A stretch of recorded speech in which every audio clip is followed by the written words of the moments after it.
ರಾಹುಲ್ ಗಾಂಧಿಯವರ ಅತಿದೊಡ್ಡ ಆರೋಪ ಲೋಕಸಭೆ ಚುನಾವಣೆಯಲ್ಲಿ ಅದು ಕೂಡ ಒಂದು ಕ್ಷೇತ್ರದಲ್ಲಿ ಸಾಕ್ಷಿಗಳು ಅಕ್ರಮ ನಡೆದಿದೆ ಅನ್ನೋದಕ್ಕೆ ಚುನಾವಣಾ ಆಯೋಗಕ್ಕೂ ನಾವು ಮಾಹಿತಿ ಕೊಟ್ಟಿದ್ದೀವಿ. ಇದನ್ನ ಬಹಿರಂಗಪಡಿಸ್ತೀವಿ, ಹೋರಾಟಗಳನ್ನ ಮಾಡ್ತೀವಿ ಅನ್ನುವಂತಹ ವಿಚಾರವನ್ನ ಪ್ರಸ್ತಾಪ ಮಾಡಿದ್ದೆ ತಡ ಬಹುತೇಕರಲ್ಲಿ ಪ್ರಶ್ನೆ ಇತ್ತು, ಹಾಗಾದ್ರೆ ಆ ಲೋಕಸಭಾ ಕ್ಷೇತ್ರ ಯಾವುದು ಅಂತ.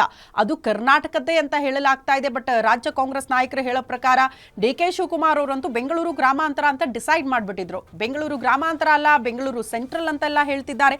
ಹಾಗಾಗಿ ಇದೇ ವಿಚಾರಕ್ಕೆ ಸಂಬಂಧಪಟ್ಟಂತೆ ಹೋರಾಟ ಮಾಡೋದಕ್ಕೂ ಕೂಡ ನಿರ್ಧಾರ ಆಗಿದೆ ಅಂತೆ. ಚುನಾವಣಾ ಆಯೋಗದ ವಿರುದ್ಧ ರಾಹುಲ್ ಗಾಂಧಿ ಹೋರಾಟಕ್ಕೆ ಮುಂದಾಗಿದ್ದಾರೆ. ಆಗಸ್ಟ್ 4ರಂದು ಬೆಂಗಳೂರಿನಲ್ಲೇ ರಾಹುಲ್ ಗಾಂಧಿ ಪಾದಯಾತ್ರೆ ನಡೆಸಲಿದ್ದಾರೆ. ಮಹದೇವಪುರದಿಂದ ಮುಖ್ಯ ಚುನಾವಣಾ ಅಧಿಕಾರಿ ಕಚೇರಿಯ ತನಕ ಪಾದಯಾತ್ರೆ ನಡೆಸಲಿದ್ದಾರೆ ರಾಹುಲ್ ಗಾಂಧಿ. ಇವರಿಗೆ ಎಐಸಿಸಿ ಅಧ್ಯಕ್ಷ ಮಲ್ಲಿಕಾರ್ಜುನ ಖರ್ಗೆ, ಸಿಎಂ ಸಿದ್ದರಾಮಯ್ಯ, ಡಿಸಿಎಂ ಡಿ.ಕೆ. ಶಿವಕುಮಾರ್ ಸೇರಿದಂತೆ ಹಲವು ನಾಯಕರು ಸಾಥ್ ನೀಡಲಿದ್ದಾರೆ. ಪಾದಯಾತ್ರೆ ಬಳಿಕ ಚುನಾವಣಾ ಆಯೋಗದ ಮುಂದೆ ಪ್ರತಿಭಟನೆಗೆ ನಿರ್ಧಾರ ಕೂಡ ಆಗಿದೆ. ಇವತ್ತು ಕೆಪಿಸಿಸಿ ಕಚೇರಿಯಲ್ಲಿ ಪೂರ್ವ ಸಿದ್ಧತಾ ಸಭೆ ನಡೆಸಿ ಹೋರಾಟದ ರೂಪುರೇಷೆ ಹೇಗಿರಬೇಕು ಅಂತ ಸಿಎಂ ಸಿದ್ದರಾಮಯ್ಯ ಚರ್ಚೆ ಮಾಡಲಿದ್ದಾರೆ.